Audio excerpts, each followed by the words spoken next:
भाई अर्ज किया है इरशाद, आईसीसी ट्रॉफी के सूखे का होने वाला है दी एंड। आईसीसी ट्रॉफी के सूखे का होने वाला है दी एंड।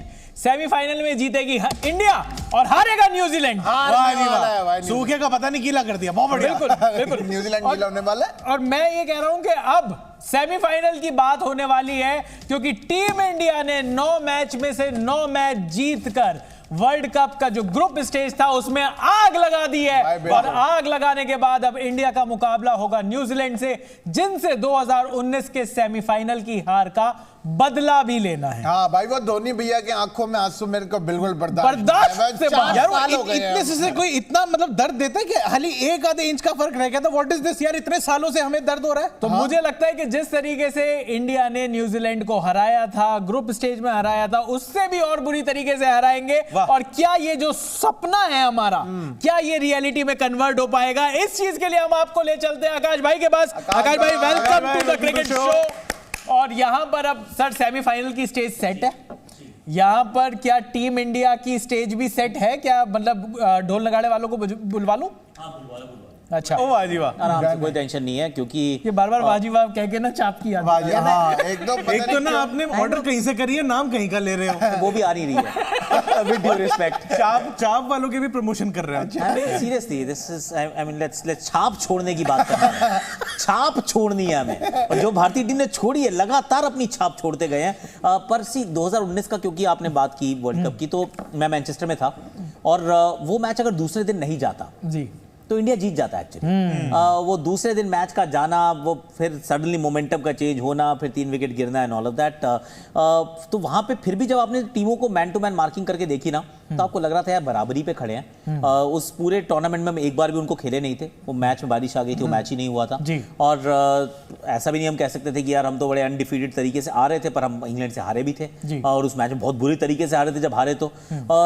पर यहाँ पे जब आप देखते हैं और सामने वाली टीम को देखते हैं, बहुत रेयर आप ये बोलते हैं कि ना न्यूजीलैंड की फास्ट बॉलिंग से आपकी फास्ट बॉलिंग बेहतर है जी। मैं स्पिन की बात ही नहीं कर रहा हूं।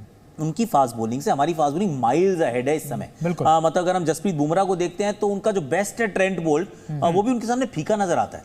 मोहम्मद शामी के सामने लॉकी फर्ग्यूसन अभी कहीं खड़े नहीं हो पा रहे। मोहम्मद सिराज के सामने ट्रिम साउदी हैं। आई मीन इन परिस्थितियों में अगर ये भारतीय गेंदबाज जो काम कर रहे हैं उसके आसपास भी आप नहीं फटकने दे रहे हैं, और यू टॉकिंग अबाउट न्यूजीलैंड, तो सडनली बताता है कि गैप दोनों टीम्स के बीच में ना काफी ज्यादा है। तो अगर दोनों अपने अपने पोटेंशियल पे खेलें, सिर्फ पोटेंशियल, नथिंग एल्स, भारत को एक तरफा ये मुकाबला जीतना चाहिए। भारत को एक तरफा ये मुकाबला जीतना चाहिए। मुंबई में ये मुकाबला है, और मुंबई में जब लास्ट बार इंडिया जब ये वर्ल्ड कप में मैच खेलने गई थी तो वहां पर श्रीलंका का अचार निकाल दिया था टीम इंडिया ने। लेकिन अभी चलते हैं मुंबई, क्योंकि मुंबई से हमारे साथ जुड़ रहे हैं हमारे स्पोर्ट्स कॉरेस्पॉन्डेंट कपिल भाई, और कपिल भाई से पूछेंगे कि मुंबई में बारिश का क्या हाल है। अरे भैया, रिजर्व डे भी है इस बार, तो स्क्रिप्ट गलत हो गई। हाँ, यहाँ पर कपिल भाई से पूछेंगे, कपिल भाई कैसा माहौल है मुंबई में, और सेमीफाइनल की जीत की किस तरीके से तैयारियां चल रही हैं? बिल्कुल चयन, आज रोहित शर्मा की प्रेस कॉन्फ्रेंस के बारे में एक जो खास बात थी वो मैं पहले बताना चाहता हूं। देखिए, अंतर्राष्ट्रीय स्तर पर जब आप क्रिकेट खेलते हैं, ये आपको ऑब्वियसली आकाश बता देंगे, शोएब भाई बता देंगे, लेकिन मुझे लगता है कि रोहित शर्मा की जो बात है ना, वो बताती है बहुत कुछ। उनका ये कहना कि जब आप फैमिली के साथ होते हो, सिर्फ तभी वो बात जहन से आपके निकलती है कि यार इतना बड़ा मैच है, वरना टीम मीटिंग है, वरना वो प्रेशर है कांस्टेंट, हारना नहीं है, हारना नहीं है।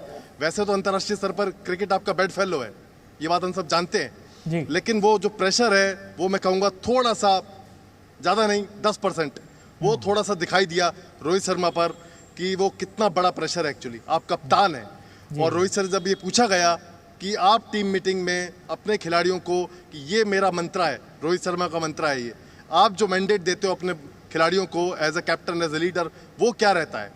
तो उन्होंने बड़ी अच्छी बात कही।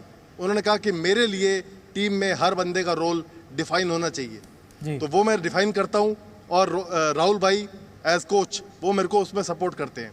तो मैं ये डिफाइन करता हूँ कि भाई तेरा ये रोल है, तेरा ये रोल है, और उसके बाद अगर वो कहीं फेल भी होता है तो उसको हम फ्रीडम भी देते हैं और उसको बैक भी करते हैं। तो ये बहुत अच्छी लगी मुझे।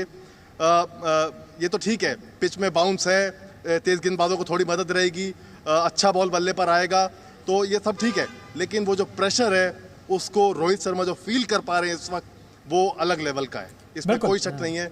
बतौर कप्तान 50 ओवर का वर्ल्ड कप उनका पहला है और इसमें कोई शक नहीं है। बिल्कुल। और रोहित शर्मा ने खुद अपनी पूरी लाइफ रोहित शर्मा ने खुद अपनी पूरी लाइफ मुंबई में क्रिकेट खेली है। मुंबई से वो आते हैं तो यहाँ पर वानखेड़े स्टेडियम में जब वो वापस पहुंचेंगे और वहां पर यहाँ पर सेमीफाइनल खेलेगी इंडिया न्यूजीलैंड। लेकिन कपिल भाई थोड़ी सी पिच के बारे में थोड़ा सा और बताइए। बहुत सारे सवाल लोग पूछ रहे हैं कि भाई टॉस जीतकर क्या करना चाहिए, क्या नहीं करना चाहिए। आकाश भाई से भी ये सवाल लेंगे, पर आप क्योंकि पिच के सबसे ज्यादा करीब हो हम लोगों में से, आप बताओ कि आपको कुछ पिच से कुछ इंडिकेशन पता चल रहा है क्या? कौन से कलर वाली पिच पे ये मैच होने वाला है? Pink colour. अरे भी देखिए, मुंबई में तो हमेशा से लाल मिट्टी की पिच है, कोई शक ही नहीं है। और मेरी जो जानकारी है वो ये है कि इस पिच पर मैच हुआ था साउथ अफ्रीका वर्सेस बांग्लादेश। अच्छा। 24 अक्टूबर को जी 382 बने थे जी। और अच्छा बॉल बल्ले पर आने वाला है। तेज गेंदबाजों को शुरुआत में थोड़ी मदद रहेगी, लेकिन टॉस जीतो, बैटिंग करो, क्योंकि हमारे गेंदबाज ऐसी बॉलिंग कर रहे हैं अंडर द लाइट्स कि ड्यू कोई फैक्टर रहेगा नहीं। और रोहित शर्मा ने भी कह दिया कि मैं वानखेड़े में बहुत लंबा क्रिकेट खेला हूँ, बहुत मैचेस खेला हूँ, टॉस ऐसा कोई बड़ा फैक्टर नहीं है यहाँ पे। तो मुझे लगता है कि रोहित शर्मा अगर टॉस जीतेंगे तो बल्लेबाजी का फैसला करने वाले हैं और कमाल का मैच होने वाला है। एक सवाल मेरा आकाश से ये जरूर रहेगा, रचिन रविंद्रा ने 4 मैच में ओपन किया है, 5 मैच में शायद 3 नंबर पर आए हैं, तो कल आपको लगता है कि बुमराह के खिलाफ वो एक्सपोज करेंगे इनको या 3 पे आएंगे? मुझे लग रहा है एक्चुअली कपिल भाई कि वो ओपन ही करेंगे। वो बदलाव नहीं करेंगे क्योंकि 3 पे केन विलियमसन आते हैं। ये सिर्फ बदलाव तब हुआ था जब केन को चोट लगी थी, तो फिर विल यंग को ओपन कराई, फिर केन की जगह वहाँ पे रचिन रविंद्रा ने बैटिंग करनी शुरू की थी। पर अब क्योंकि केन उपलब्ध हैं, रचिन रविंद्रा पिछले मैच में भी बतौर ओपनर ही 100 बना के आ रहे हैं जब पिटाई उन्होंने की थी पाकिस्तान की बहुत सारी। तो मुझे लग रहा है कि वो तो ओपन ही करेंगे। पर एक बात फिर भी ये सच है कि अच्छी करते हैं बल्लेबाजी, इसमें डाउट नहीं है। और अगर भारतीय टीम के हाथ में गेंद होगी जब लाइट्स चल चुकी होंगी, यानी कि शाम का समय, तो आई एम कन्विंस्ड, मतलब इसमें मेरे को डाउट ही नहीं है कि दोनों लेफ्ट हैंडेड ओपनर्स जो हैं वो उनकी नाक में दम करके रखेंगे। एक तरफ से बुमराह, सामने होंगे सिराज। यहाँ तो मैं बात ही नहीं कर रहा अभी तो शमी की शायद बारी भी नहीं आएगी। ये दोनों पहले बैटर जो है वो आउट हो चुके होंगे। तो आपकी बात से मैं पूरी तरह सहमत हूं कि टॉस जीतो, बैटिंग करो। पर ये वाली मेरे को पता नहीं क्यों खबरें आ रही हैं कि दोनों टीम्स जो हैं वो ड्यू को लेके बड़ा चिंतित हैं। दोनों बात कर रही हैं कि ड्यू होगी।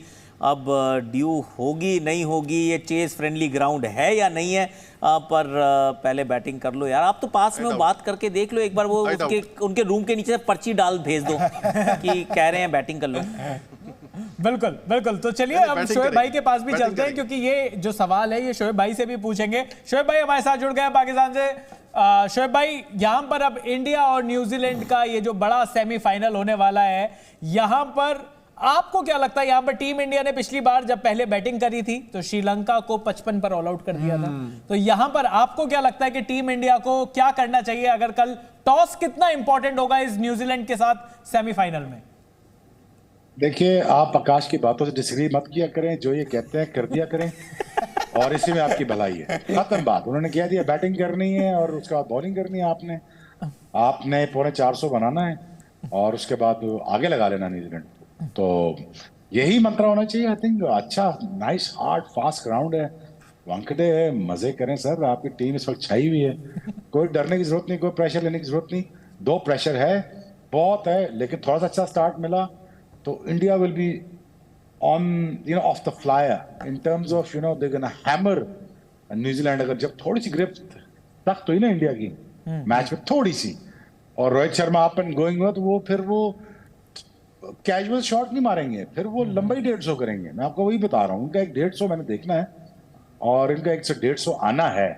वो मेरे ख्याल में नहीं 2 मैचेस में ही आना है, और ये ना हो कि लगातार ही 200 लंबे ना कर दें। So I really believe that once he gets the grip of the match, Rohit Sharma as a captain, I don't think either team has a chance. और plus I think it's a batting first is a great idea. धूप है, मजेदार गर्मी है, due factor तभी तक है जब तक 20 ओवर होंगे। 20 ओवर में मैच खत्म हुआ होगा भाईजान। 20 ओवर में अगर बुमराह, शामी पड़ गए, सिराज पड़ गए, तो फिर मेरे ख्याल में मैच खत्म हुआ होगा। आई थिंक आकाश भाई जो कह रहे हैं, चुपचाप ये रात को ये खत पत्र आप भेज दें रोहित को, और बाकी अब कल शाम को मिलेंगे। बिल्कुल। लेकिन ड्यू फैक्टर की बड़ी बात हो रही है शोएब भाई, ड्यू फैक्टर की बातें आ रही हैं। क्या आपको लगता है कि इस वर्ल्ड कप में एक्चुअली ड्यू फैक्टर से फर्क पड़ा है?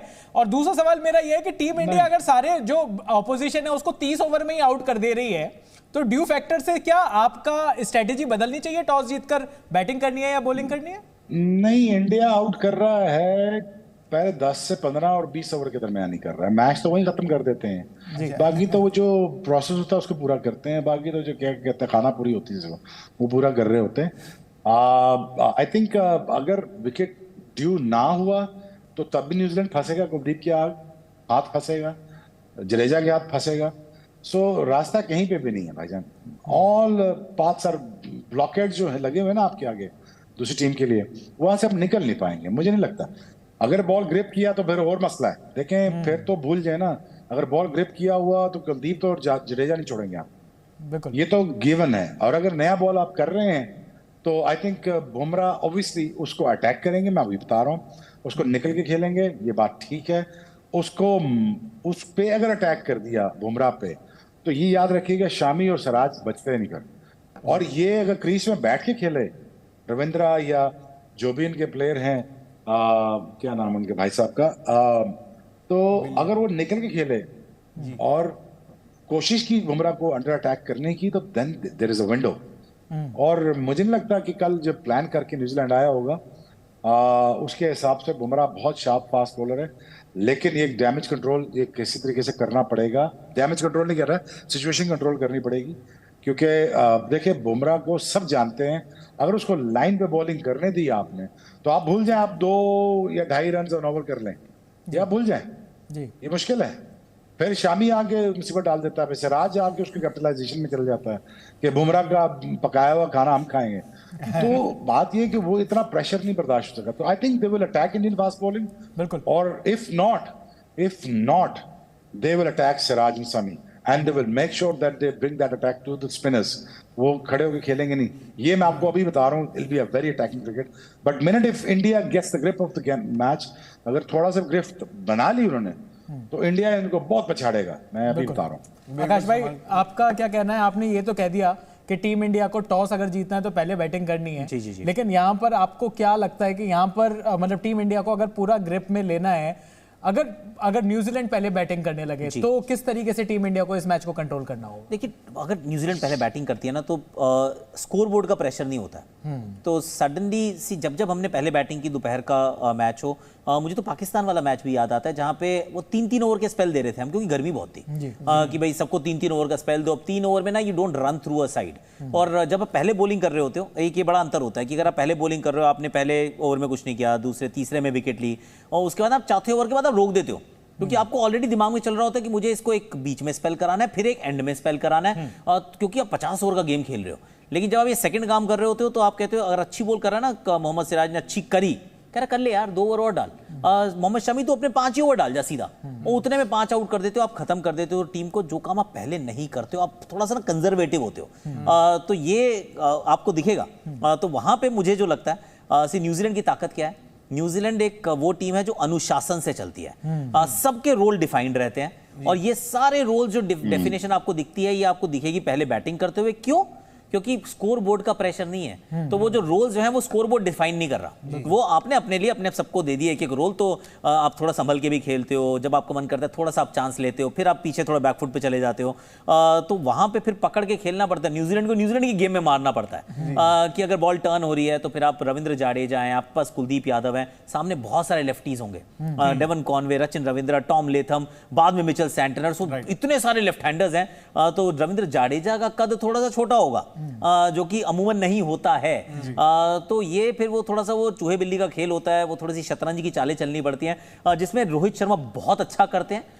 तो आई वोंट बी सरप्राइज कि आपको कुलदीप यादव जड्डू से पहले दिखे, अगर पहले भारत की गेंदबाजी आ जाती है तो। और बड़े अनुशासन के साथ आप उनको ना वो for the lack of a better example, वो जैसे अजगर पकड़ता है ना, सी सेकंड इनिंग्स में आप ना वो शेर की तरह वो छलांग मार के पकड़ने की कोशिश करते हैं। जब आप पहली इनिंग्स में गेंदबाजी करते हैं तो अजगर वाला काम करते हैं, पाइथन की तरह पकड़ते हैं, थोड़ा सा कसते टुवर्ड 35th 41st ओवर ना, फिर आप वो अपने गेम को अपनी तरफ लेकर जाते हैं, क्योंकि फर्स्ट इनिंग्स में मैं आपको अभी भी बता रहा हूं, फर्स्ट इनिंग्स में कोई टीम, ये न्यूजीलैंड इतनी कोई ना तो साधारण टीम है, ना ही मानना चाहिए, ये आपको 25 से 5 नहीं दिखेंगे, लेकिन यही न्यूजीलैंड की टीम आपको 25 से 5 दिख सकती है अगर ये बाद में बैटिंग कर रहे हो तो अगर पहले बैटिंग करेंगे तो फिर अनुशासन के साथ आपको आगे चलना पड़ेगा। बट यहीं पे अगर इंडिया को ऐसा होता है कि इनके क्वेश्चन को आगे बढ़ाते हुए कि अगर इंडिया पहले मतलब बॉलिंग करता है, बाद में बैटिंग करता है, और यहाँ पे सेकंड इनिंग्स मतलब फर्स्ट इनिंग्स और सेकंड इनिंग्स का जो एवरेज स्कोर है वानखेड़े में अभी तक वर्ल्ड कप में बड़ा स्टार्क डिफरेंस है। फर्स्ट इनिंग्स में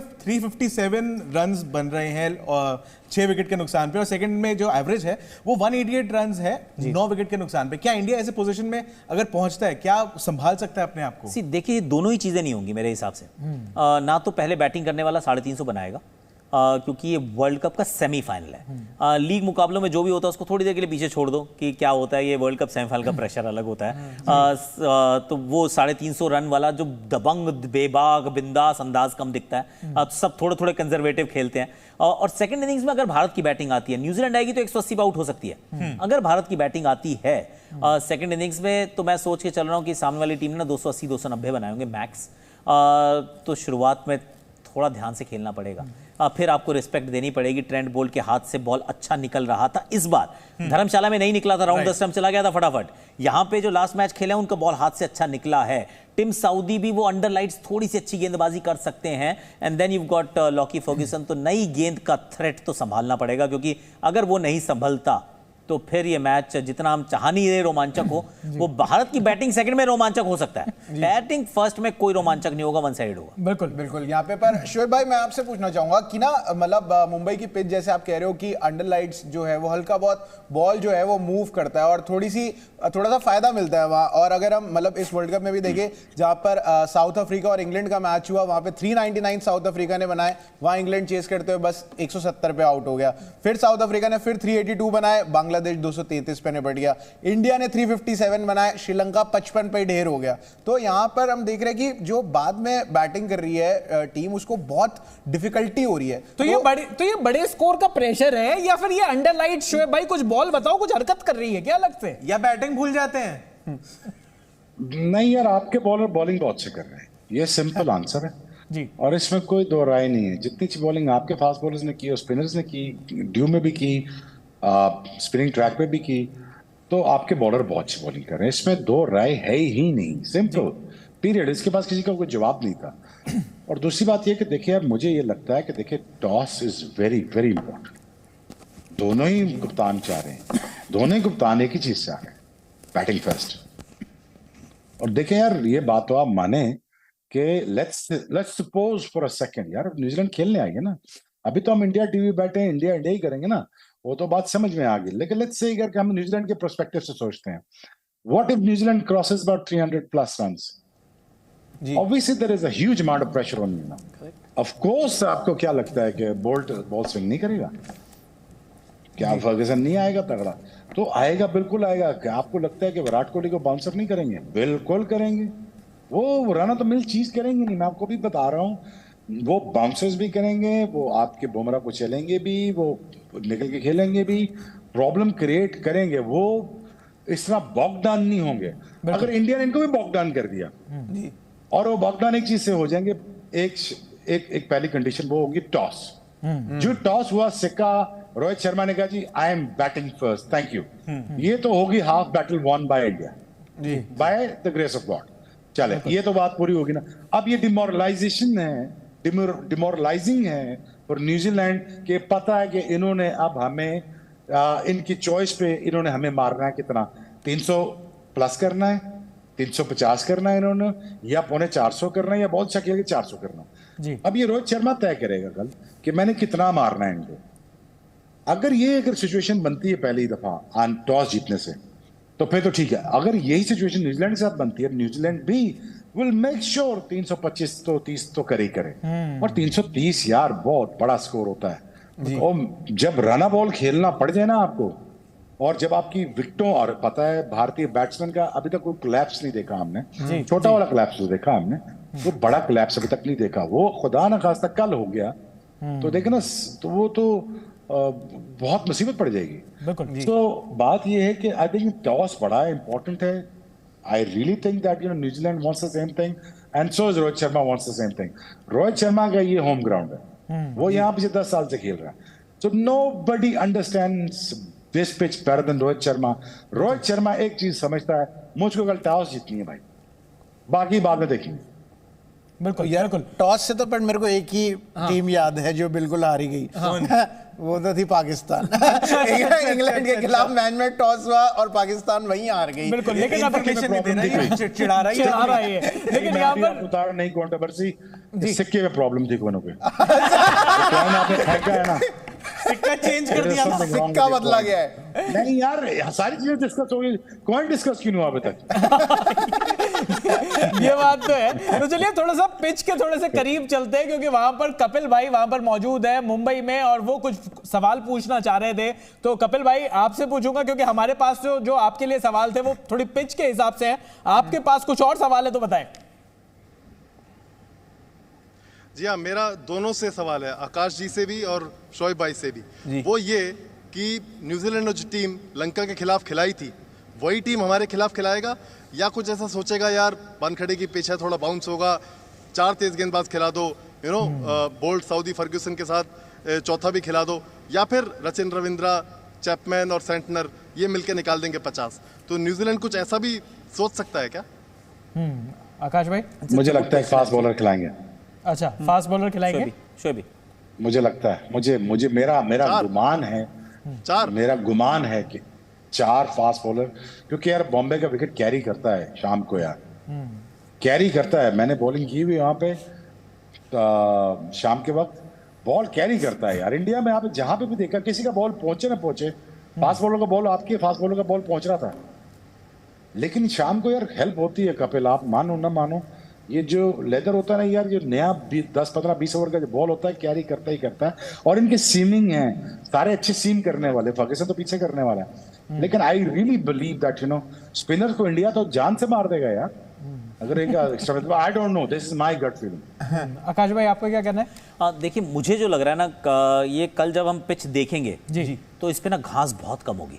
इसमें घास होगी नहीं, बहुत कम होगी, सिर्फ उतनी होगी जितनी पिच को सिर्फ जोड़कर रखने के लिए जरूरी है। तो जब आप ऐसी पिच देखते हैं जिसके अंदर हरियाली कम और लाल रंग ज्यादा दिखता है ना, तो फिर न्यूजीलैंड भी क्या सोचेगा? न्यूजीलैंड कहेगा कि यार इस वाली पिच पे मेरे फास्ट बॉलर्स के लिए शायद इतनी मदद नहीं होगी, और काइल जेमिसन बाहर बैठे हैं। काइल जेमिसन एक मैच नहीं खेले अभी तक। ये अगर होते मैट हेनरी, अगर मैट हेनरी होते, मैं कहता हाँ यार ये इसमें एक्चुअली ना 4 खिलाओ, यू टेक अ गैम्बल। मतलब हो सकता है ये आपका बिल्कुल सीधा ना पड़े, पर कोई फर्क नहीं पड़ता यार, नहीं हुआ तो ना सही देखी जाएगी। और न्यूजीलैंड इज पॉपुलर, मतलब दे आर लाइक दैट, वो ऐसा कर देते हैं कि भाई ये हमारा मेथड है, इस प्रोसेस के साथ हम चलेंगे, सक्सेस मिली तो ग्रेट, नहीं मिली तो कोई बात नहीं, हमने चीजें अपने हिसाब से ठीक की। तो जब केन विलियमसन को पिच दिखेगी ना, तो उनका मन नहीं मानेगा कि मैं एक और फास्ट बॉलर खिलाऊं, क्योंकि भारत एक चीज तो जरूर चाहेगा कि अगर बाद में बैटिंग आती है तो ऐसी पिच तो नहीं होनी चाहिए जिसके ऊपर बॉल लेफ्ट राइट बॉल ऐसे घूम रहा है, जिसमें ट्रेंट बोल्ट और वो टिम साउदी हाथ में ना आए। भारत को अपनी गेंदबाजी में बहुत गुमान है, हमें एक्चुअली में कोई फर्क नहीं पड़ रहा है, किसी भी पिच पे खिला लो। बिल्कुल। तो फिर जब हमारे बॉलर्स को कोई फर्क पड़ ही नहीं रहा है, तो क्यों है आप पिच पे फालतू घास छोड़ दें? नहीं, घास वास नहीं दिखेगी, मुझे लग रहा है बस खत्म। ये थोड़ी लाल जहां तक बात है बॉलिंग की, तो थोड़ी सी बॉलिंग के बारे में अगर हम बात करें, घास उस पे ज्यादा छोड़ भी देंगे तो प्रोफेसर साहब आ जाएंगे, ये जान के तुम लोग सारी घासें हटवा रहे हो। लेकिन अगर टॉप 10 बॉलर्स की अगर हम बात करें, इस वर्ल्ड कप में जो टॉप 10 विकेट टेकिंग बॉलर्स की अगर हम बात करें, तो उसमें 3 बॉलर्स टीम इंडिया के दिखाई देते हैं, जसप्रीत बुमराह, मोहम्मद शमी और रविंद्र जडेजा। ये 3 बॉलर्स टॉप 10 लिस्ट में है।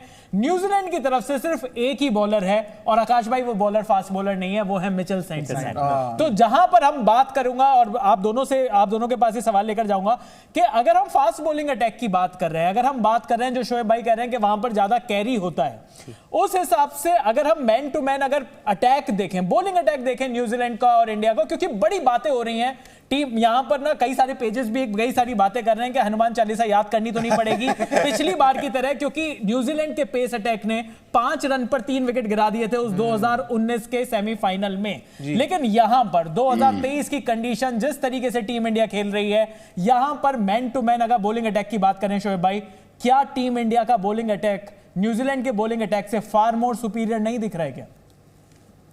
100%, इसमें कोई दो राय नहीं। और मुझे बस ये देखना है कि कल जब इन पे अटैक होगा इंडियन फास्ट बॉलिंग पे, ये कैसे बिहेव करते हैं और वो कैसे तगड़ा मुकाबला करते हैं। मुझे पूरा यकीन है कि वो पढ़ेंगे आगे से। बुमराह इतनी जल्दी बॉक डाउन नहीं होता, भागता नहीं, डरता नहीं, दिलेर फास्ट बॉलर है। ये ऐसा नहीं है कि आप उस पर अटैक करें वो हाथ पैर फूल जाते हैं। उसको काफी मैंने अटैक होते देखा भी है T20 पे, लेकिन वो कमबैक करता है। तो ये कमबैक ये दो बच्चों के लिए होगा जो सिराज और शामी है, क्योंकि अगर वो इंपॉर्टेंट विकेट्स लेने में कामयाब होता है तो आसानी पैदा करेगा सिराज और बुमराह, सिराज और शामी के लिए, कुलदीप के लिए भी करेगा जी, जडेजा के लिए भी करेगा। वो जडेजा को पहले दायरे में आने नहीं देता। बुमराह की क्वालिटी ये है कि जडेजा को पहले दायरे में आने नहीं देता, हालांकि वो T20 में दायरे में बॉलिंग करता है जडेजा। अच्छा, कुलदीप भी करता है दायरे में, लेकिन वो आने नहीं देता क्योंकि बॉलर बहुत अच्छा है, सुपीरियर है फास्ट बॉलिंग। लेकिन कल अटैक होगा, अटैक के बाद देखना पड़ेगा यार, कल मैच ऑन द टॉस ही देखना पड़ेगा। कल ये आएंगे से, ये वैसे रल्लू कटा टीम नहीं है न्यूजीलैंड जो है ना, रल्लू कटा टीम नहीं है ये कि कल बॉक डाउन होगी, कल ये ट्राई आउट नहीं करेगी, कल ये आपको मुसीबत नहीं डालेगी, ये नहीं होगा। वो करेंगे से ही आखिरी दम तक फड़फड़ाते रहेंगे। तो उसी में ही हिंदुस्तान को देखना है कि हमने इनको ज्यादा फड़फड़ाने नहीं देना, ताकि जैसे कुकड़ी नहीं पकड़ते हम मुर्गी पकड़ते हैं, फड़फड़ाती है। तो इस तरह न्यूजीलैंड करेगी, लेकिन आपने वो करने नहीं देना, आपने उसको ज़बा करना है, और ज़बा आपने गोडों के नीचे देके करना है। तो वो अगर आप करने में कामयाब हो गए तो गुड लक यार, क्योंकि I don't want to see a bad day of cricket for India. Reason why, because they are playing so well. बिल्कुल, काफी हलाल कन्वर्सेशन। लेकिन शोएब भाई आपसे ये जो बॉलिंग अटैक की बात कर रहे हैं, Trent Boult, Lockie Ferguson, Tim Southee, क्या ये बॉलिंग अटैक इंडियन पिचेस पर जिस तरीके से हमने बात करी, टॉप 10 बॉलिंग लिस्ट में नहीं दिखाई दे रहे, विकेट टेकिंग लिस्ट में नहीं दिखाई दे रहे, क्या ये बॉलिंग अटैक वो है जो यहाँ पर इस मुंबई के पिच पर टेंशन दे टीम इंडिया की बैटिंग को? देखिए, अगर तो हम ये बात करते हैं, मान लो 5 मैच की श्रृंखला होती जी, तो ये 5 मैच की श्रृंखला है, इंडिया वर्सेस न्यूजीलैंड, ये भारत की परिस्थितियां हैं। आप आंखें मूंद के कह सकते हैं कि हाँ यार ये उतना ज़्यादा आपको तंग नहीं करेंगे और ये ठीक है, हम संभाल लेंगे, भारत 4-1 से या 3-2 से श्रृंखला आसानी से जीत जाएगा।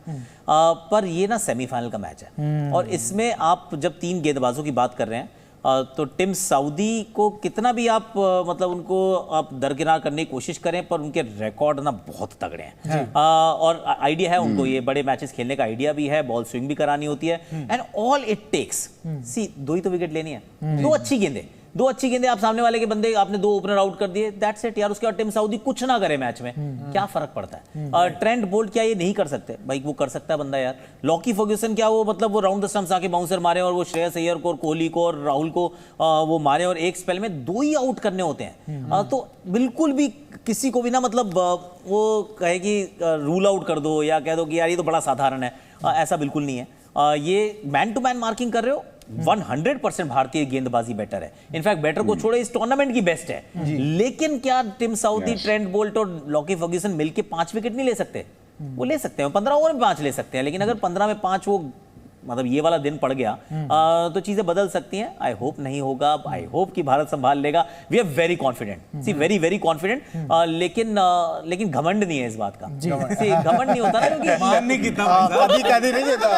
कान पे हाथ लगाओ। देखो ऐसा है कि बड़े बोल ना बुलवाए भगवान की, मतलब अच्छा खेल रहे हैं, अच्छा खेलेंगे, पर सामने वाली टीम भी देखिए सेमीफाइनल में पहुंची, इस बार भी नहीं है, हर साल पहुंचते हैं वो, किसी भी टूर्नामेंट में पहुंचे वो सेमीफाइनल में जाते ही जाते हैं। और ये प्रेशर भी मुझे लगता है कि आकाश भाई होगा, क्योंकि मतलब पिछले अगर हम आईसीसी टूर्नामेंट्स देखें तो 3 बार इंडिया और न्यूजीलैंड का ऐसे नॉकआउट मैचेस में मुकाबला हुआ और तीनों बार न्यूजीलैंड जीती है। ये तो वो वाला देना चाहिए था, वो वाला बुरा, अब डर लग रहा है मेरे को, है ना? मेरे को मैं घबरा गया, मैंने वो अपने घबराना नहीं है, ये स्टैट्स ना कह देने चाहिए शुरू में, ये सारे कह देने चाहिए, फिर उसके बाद ना हमने ही तो चर्चा करनी है, हमें घबराहट होती है, टीम को कोई फर्क नहीं पड़ता, वो कह रहे हैं अभी तो धर्मशाला में संभाल देते। तो जब ऐसी बातें चली रही हैं, विराट कोहली के सेमीफाइनल में जो स्कोर्स रहे हैं, उनके स्कोर अपने आप में एक कॉल फॉर इमरजेंसी है। 9-1-1 उनके 2011 में पाकिस्तान के खिलाफ 9, 2015 में ऑस्ट्रेलिया के खिलाफ 1 और 2019 में न्यूजीलैंड के खिलाफ 1।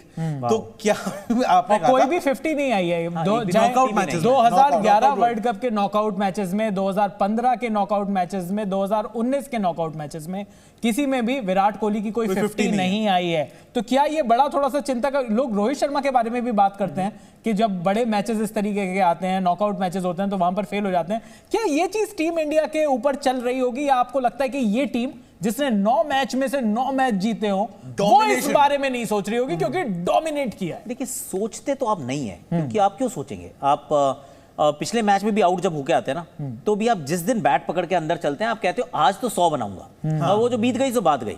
और ये तो फिर हमने 4 साल पहले के स्टैट निकाले हैं, पर ये बात सच है। सी डोंट डिस्काउंट इट। मैं क्यों कह रहा हूं कि डोंट डिस्काउंट इट, क्योंकि ये वजह है कि आप कितने साल हो जाते हैं आपकी आईसीसी ट्रॉफी आपने नहीं उठाई है। क्यों? क्योंकि आईसीसी ट्रॉफी उठाने के लिए नॉकआउट मैच जीतने पड़ेंगे। मैं नॉकआउट मैच जीतने के लिए आपको अपने वो जो घर के सबसे बड़े हैं उनकी तरफ देखना पड़ेगा।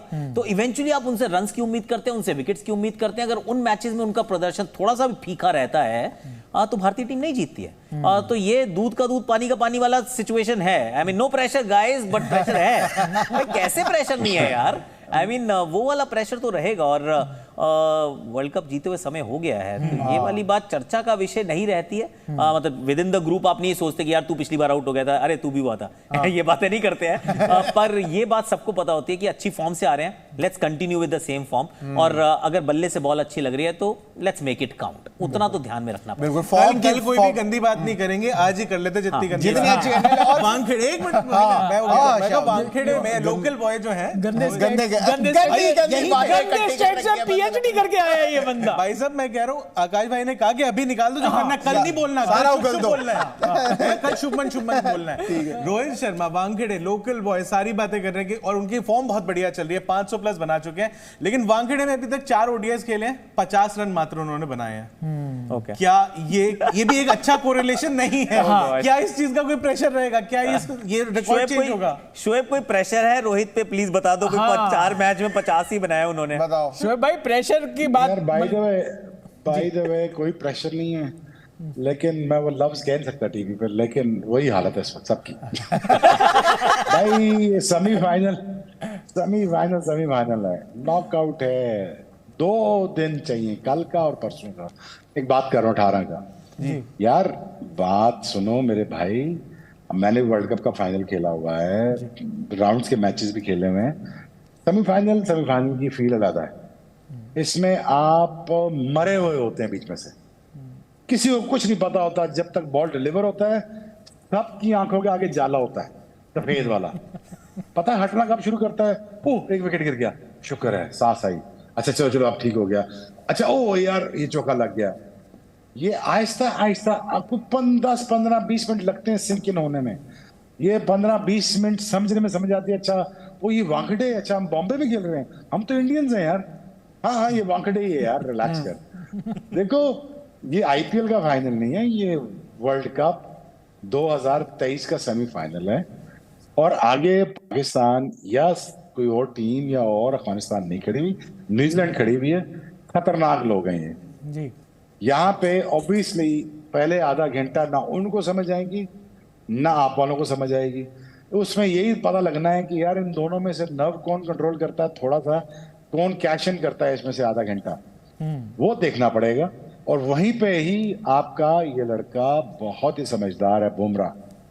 ये अगर पहले बॉलिंग करते हैं तो देखो मॉरली आप डिस्टर्ब होगे जी। और अगर ये डैमेज कंट्रोल करता है बुमराह, टॉस के डैमेज को कंट्रोल करता है, तो देखो पकड़ाई दे सकते हैं जी। क्योंकि आपके पास कुछ प्लेयर होते हैं ऐसे यार कि यार इन पे काउंट किया जा सकता है। रोहित प्लीज यार, बुमराह देखना यार, जरा सिराज शमी पे मत छोड़ना, तुम जरा देख लेना यार, तुमने 5 ओवर करना है, स्पेल करना है। अच्छा जडेजा तुम देख लेना जरा। सो आई थिंक ये प्रेशर है और बहुत सख्त प्रेशर है, इसमें कोई दो राय नहीं है कि हिंदुस्तान भी फंसा हुआ है और पहला घंटा हिंदुस्तान ही फंसा होगा।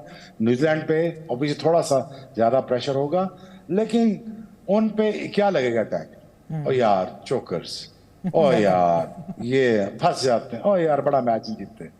ज्यादा यही कह लोगे ना, what if India loses then what happens? Exactly, ये प्रेशर प्लेयरों को भी पता है बिल्कुल।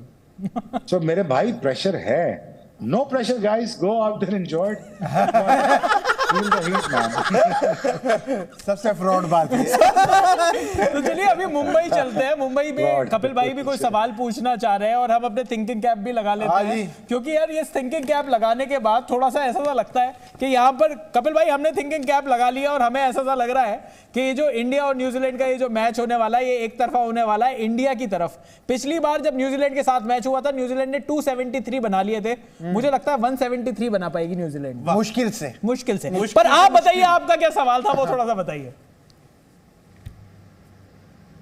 देखिए मैं आकाशवाणी हालांकि स्टूडियो में होती रहती है, लेकिन मैं बस 2 मिनट के लिए महाभारत का संजय प्ले करना चाहता हूं। मैं बस ये कह रहा हूं कि वर्ल्ड कप की ट्रॉफी जीतने के बाद जब हम शो करेंगे और एनालाइज करेंगे इसी पैनल के साथ, तो मुझे लगता है कि उस वक्त रोहित शर्मा और बुमराह इन 2 खिलाड़ियों की सबसे ज्यादा बातें होंगी, क्योंकि Rohit Sharma man on a mission है।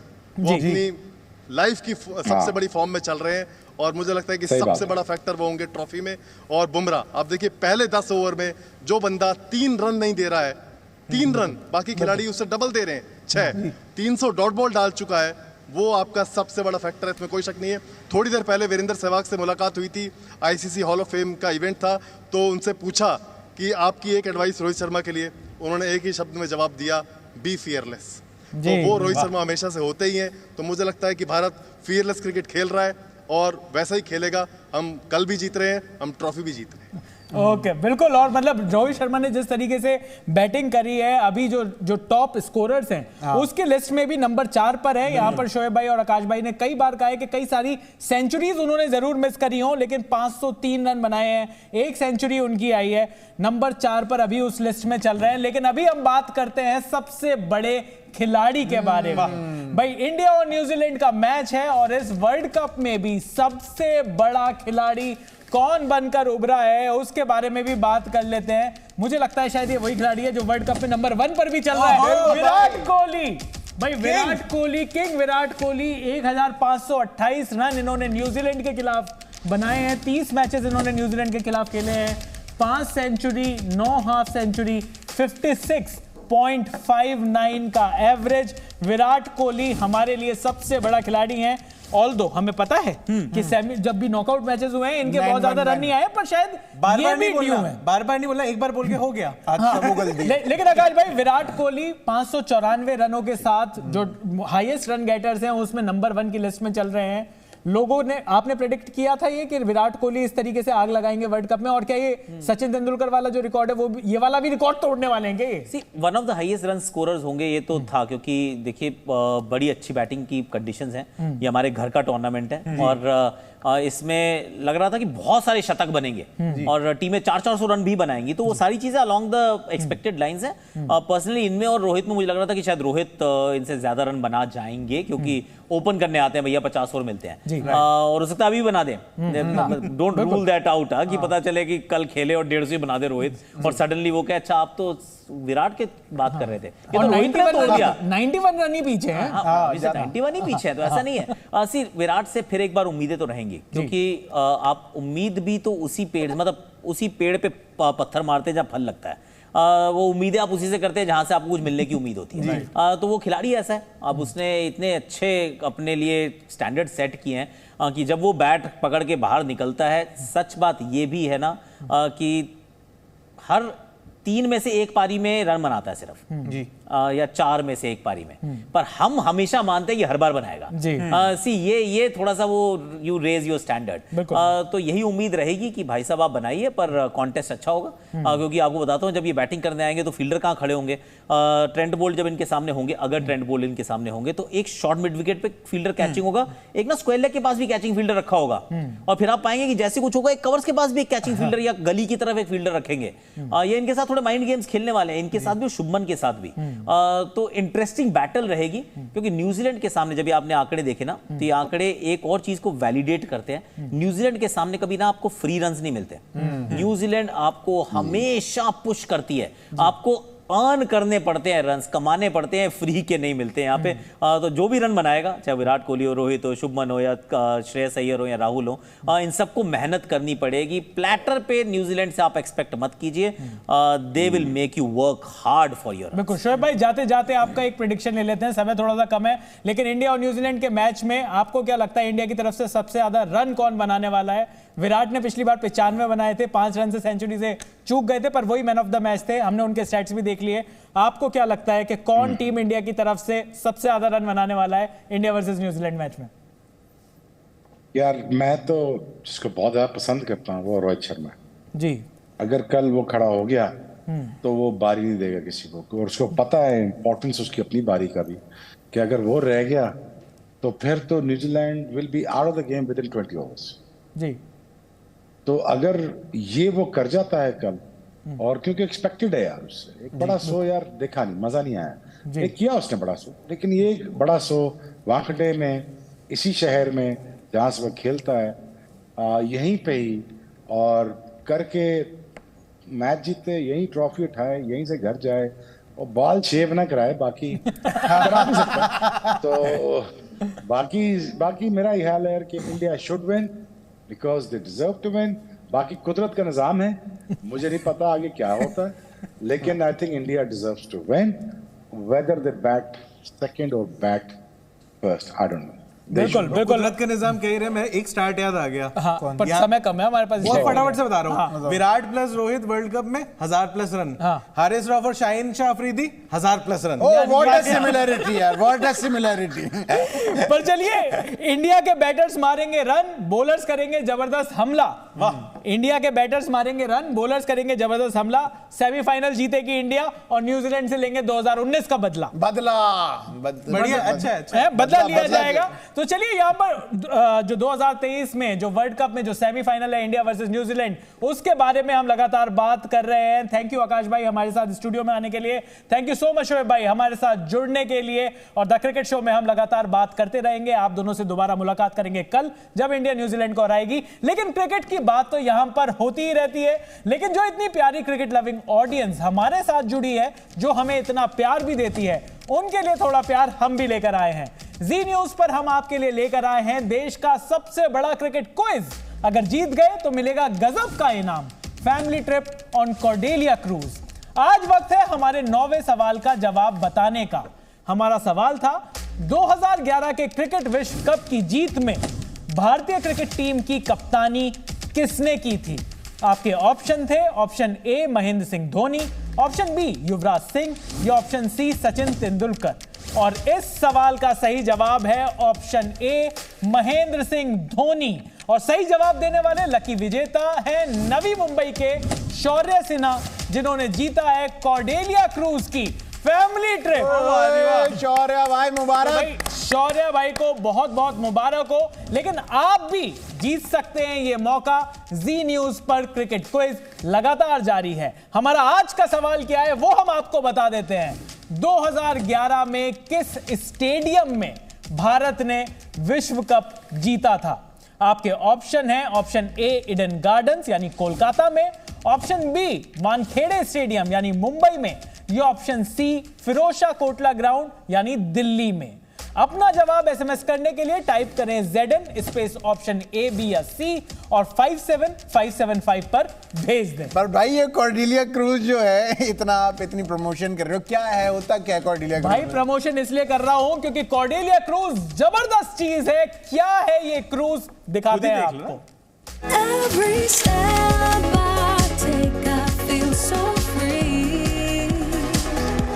Destination of your dreams. Cordelia. तो जल्दी से भेजिए सही जवाब और कॉर्डेलिया क्रूज ट्रिप पर ले जाइए अपनी फैमिली जनाब। देखते रहिए जी न्यूज और खेलते रहिए क्रिकेट क्विज। तो भाई द क्रिकेट शो में आज के लिए इतना ही। इंडिया और न्यूजीलैंड का सेमीफाइनल है, उसके लिए जितने भी जो भी प्रार्थनाएं आप कर सकते हो टीम इंडिया के लिए वो करिए, क्योंकि हम टीम इंडिया की जीत की तैयारी यहां पर शुरू कर चुके हैं। टीम इंडिया सेमीफाइनल में पहुंच चुकी है। 9 मैच में से 9 मैच जीतकर इंडिया का मुकाबला है न्यूजीलैंड से। 2019 के वर्ल्ड कप सेमीफाइनल की हार का बदला लेंगे हम टीम इंडिया। अभी के लिए इस शो में इतना ही। मेरा नाम है चैन रस्तोगी, मैं वो अभिषेक मनचंदा, मेरा नाम है प्रशांत कपूर और आप देख रहे हैं जी न्यूज।